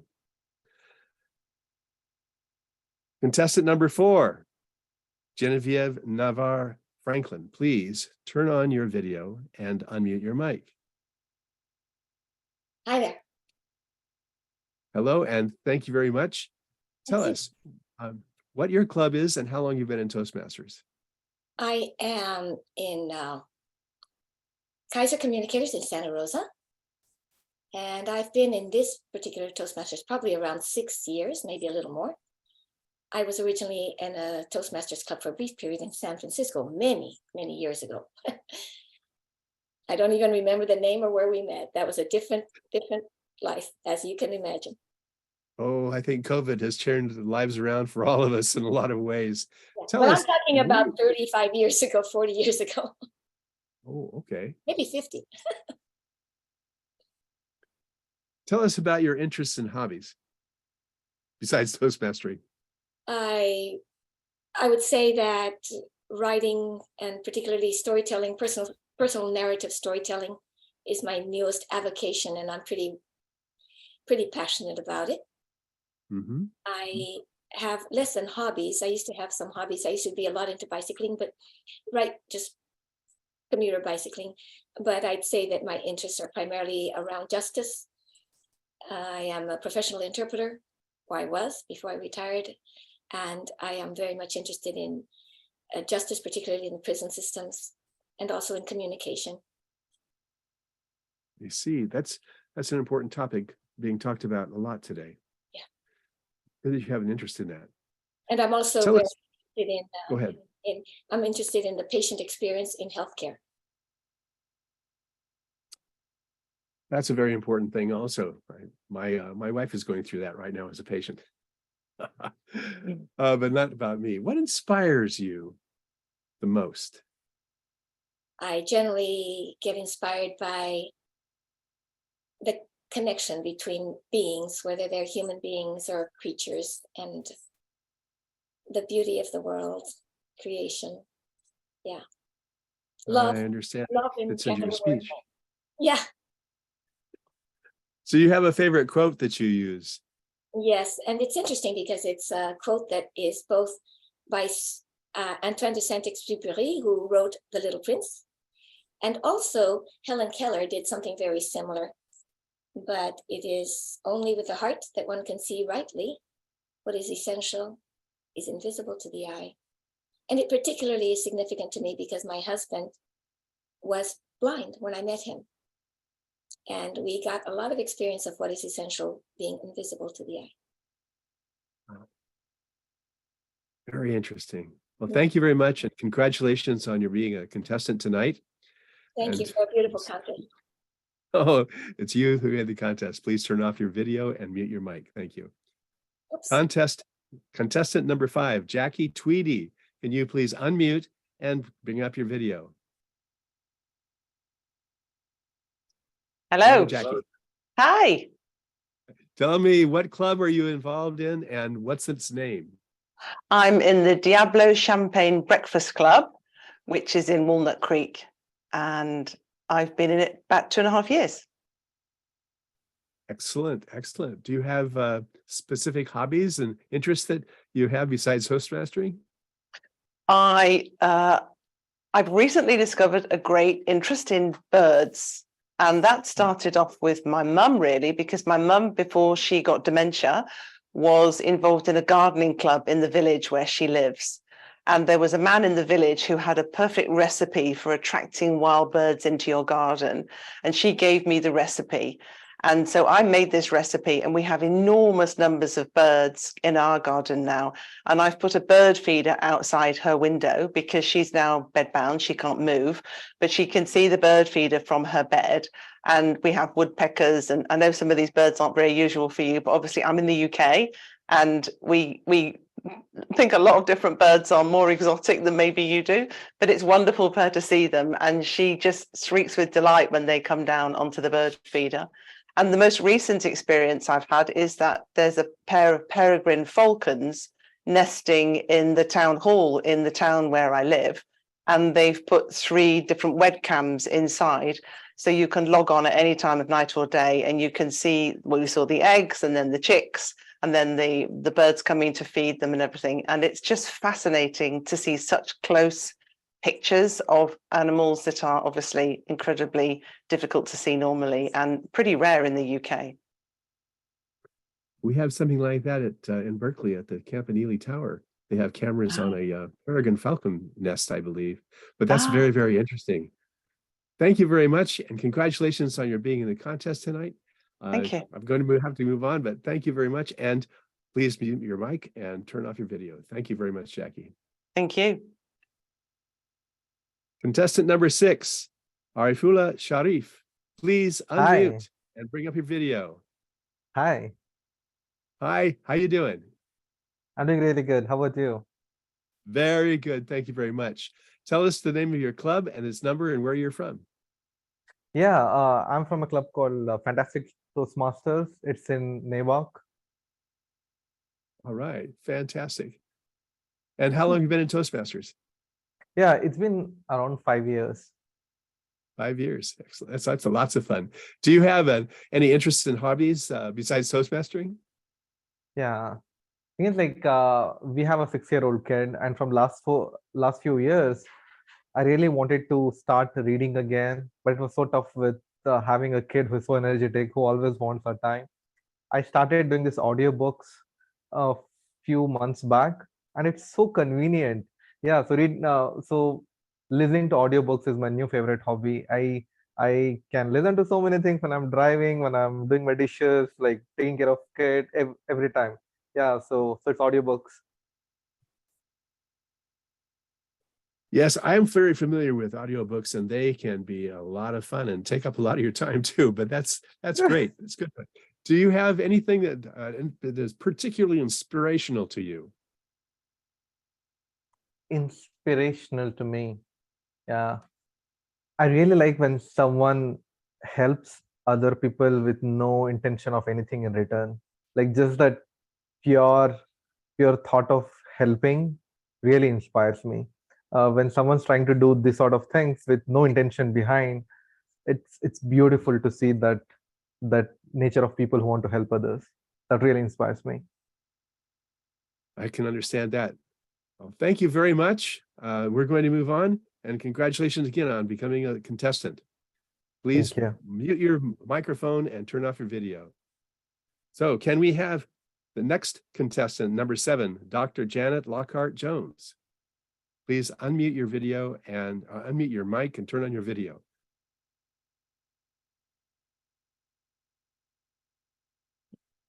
Are you able to see my video? I can see, there we go. You're coming up now. You've been pinned. So please tell us the club that you're involved in and how long you've been in Toastmasters. Yes, so I am a member of the Vallejo Business and Entrepreneur Professionals Club, again, based in Vallejo, California. And I joined the club right before the pandemic. We had a couple of in-person meetings, and then we went virtual, and that was early 2020, I believe. I see. That's good. That's good. Do you have any specific hobbies or interests beyond Toastmastering?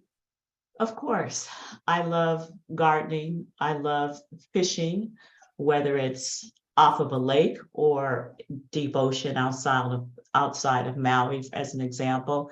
I love just being alone, reading, spending time with my god babies, who are also my great niece and nephew, and just hanging out and having fun with family. I love that. Yes, hanging out with family is a wonderful thing to do. Well, tell us what inspires you particularly in your life. A lot of my inspiration comes from God. I grew up in the church. I'm a very spiritual person. And I've been blessed immensely. And so a lot of my inspiration comes from there. I also get a lot of inspiration from my family as well. I have a very loving family. We love spending time together. And my daughter, she's just so important to me. And she's doing just great things as a young professional woman. And so I get inspired by her, just knowing that it makes me feel good that as a parent, she is now able to stand on her own and make a path and a name for herself in this world.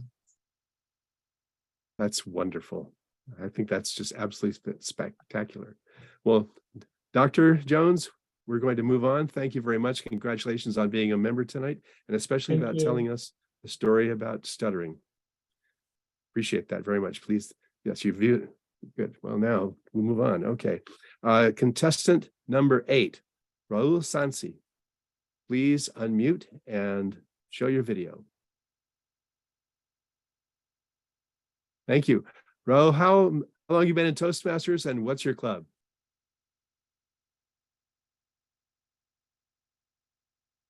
I think you're muted. Can you hear me? Yeah, I can hear you now.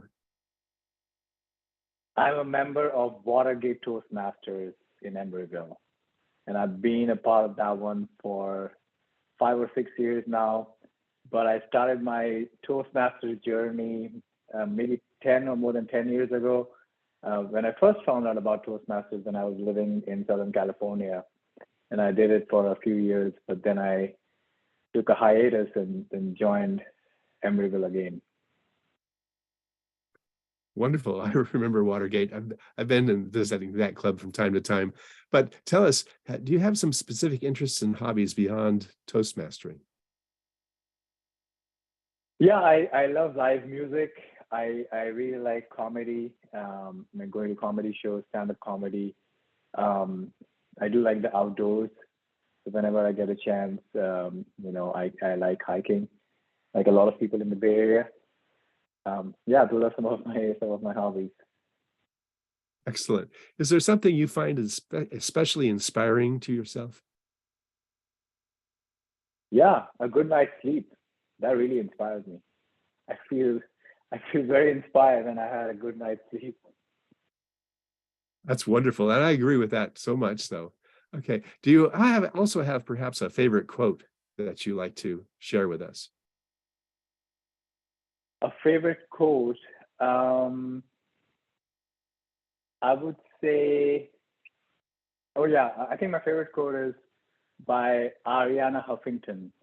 And her quote goes like this: you can sleep your way to success.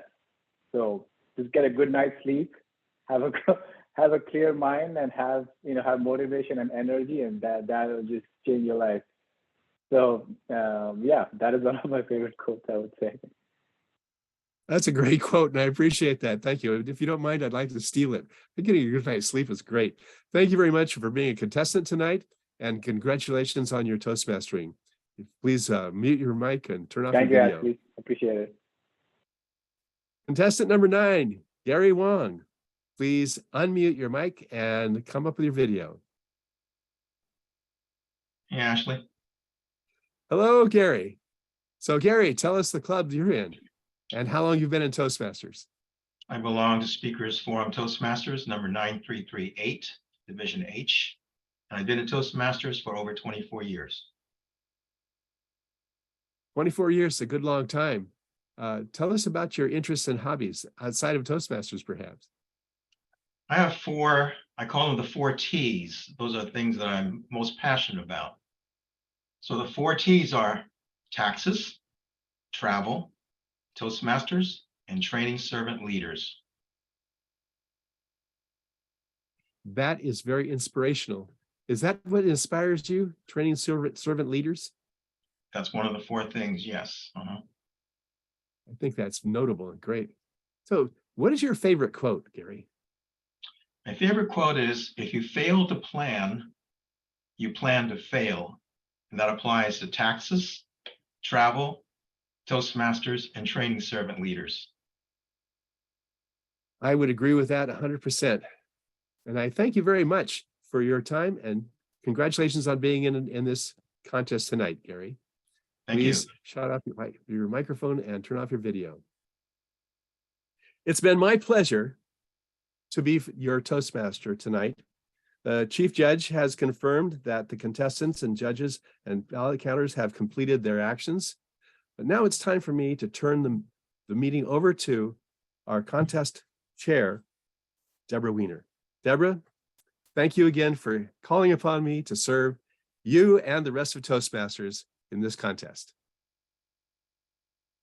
Thank you, Ashley. And thank you, all of our volunteers. I want to recognize our contestants, all of our 9 speech contestants. I'd like to recognize our Toastmaster of the evening, Ashley Harkness. I'd like to recognize our D57 speech contest chair, myself, Deborah Weiner, and my team, consisting of my co-chair, Elliot Rogers, Lisa Fairchild, and our chief judge, Hans Thoma, and his team. I'd like to recognize our Sergeant of Arms, Derek Ho. All of our timers, our technical hosts, David Dye and Elliot Rogers.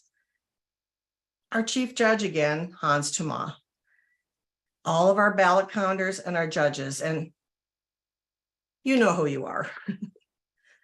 So thank you so much for making this a well-organized, fun, and phenomenal speech contest of the year. And now I'd like to ask our tech hosts if we could take a group photo and ask everyone to turn their videos on and hand it back to our technical photographer of the evening. Yep. Are we going to announce the result or not? Meanwhile, I think we're waiting until the final results are in from our chief judge, Hans Thoma, and No, his they're team. in. They're in. Are they in? Oh, okay. Do you Yep, want to take the photo now or afterwards? I'm sorry, Deborah, follow the script. We have a couple different photos to take before you announce. Okay. so Okay. let's take the picture now. Okay. We take the picture now. Everybody turn on. So 99 people here. So we just need to get 1 more people to get to 100. Your video on, not just on mute. Okay, let me go down. So the 49. So we need to take 2 screens to get everybody. So let's see who are on the first screen. Yeah, let's start with the first screen. Everybody.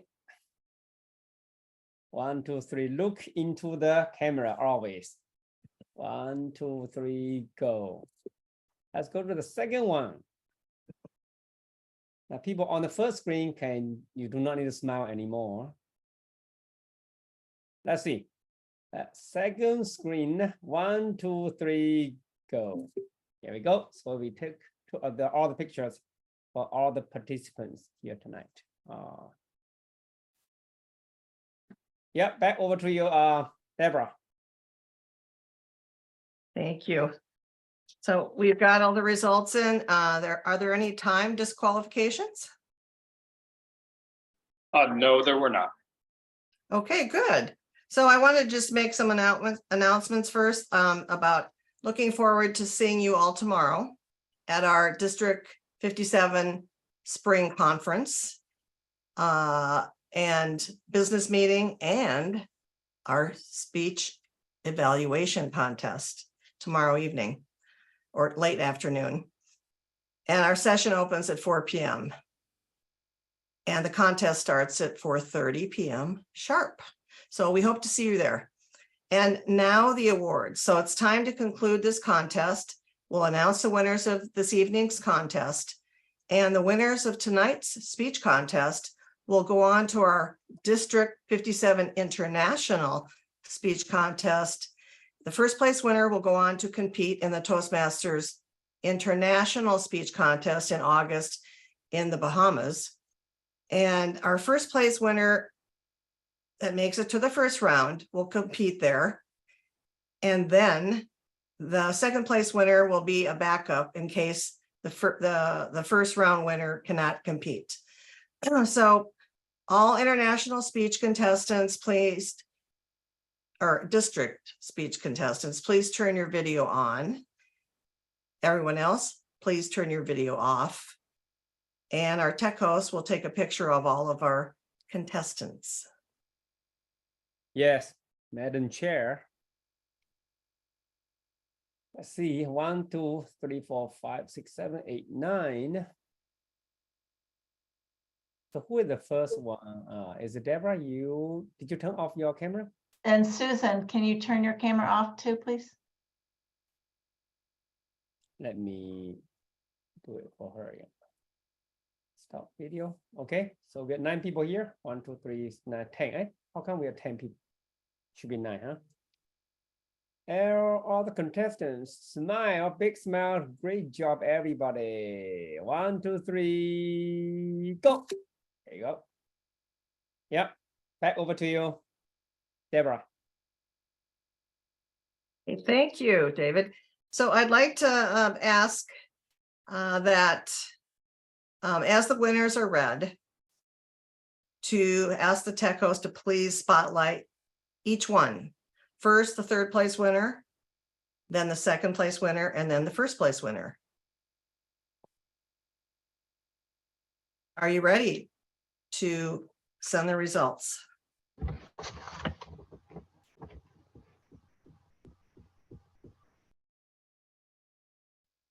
Actually, I should ask, how will I be sent the results? By text? Oh, I'm sorry. Debbie, I put it in chat for you. Okay, let me go back to that and see it there. Okay, let's see. Hans, can you direct message me, please? This is Sally. Okay, I see it.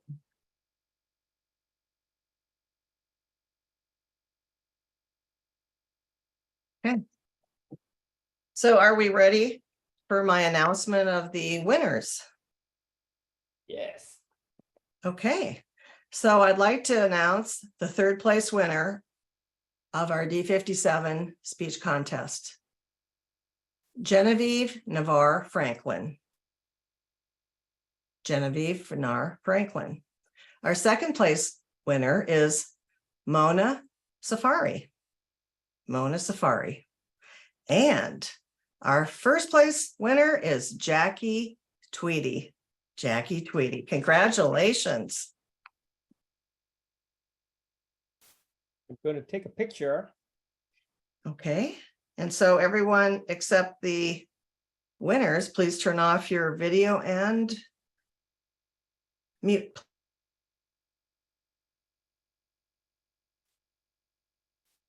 So Deborah, you're okay. Good, good. So let's do it. Congratulations to all 3 winners. Big smile. There you go. One more. Let's do one more. Still big smile. There you go. Great. Congratulations. Back over to you, Deborah. Okay, let's get a big round of applause for all of our winners.